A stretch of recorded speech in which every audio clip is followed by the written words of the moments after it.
آشنایی با کشورهای کمتر شناخته شده جهان همراه با سکه‌هاشون. کشور ترینیداد و توباگو. فقط قبلش ویدیومو لطفاً لایک کن و پیجمو دنبال کن. درود بر شما عزیزان. امروز یک سکه خاصی داریم از یک کشور خاص، کشوری که تالا کمتر کسی تالا بهش پرداخته.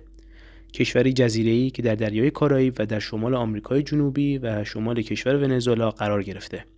همونجوری که مشاهده می‌کنید این روی سکه هستش که نشان ملی این کشور داره نشون میده، که این نشان ملی یک شعار جالبی هم داره که میگه با هم آرزو می‌کنیم و با هم به دست می‌آوریم، که این شعار نشان دهنده دوستی بین مردم این کشور هستش.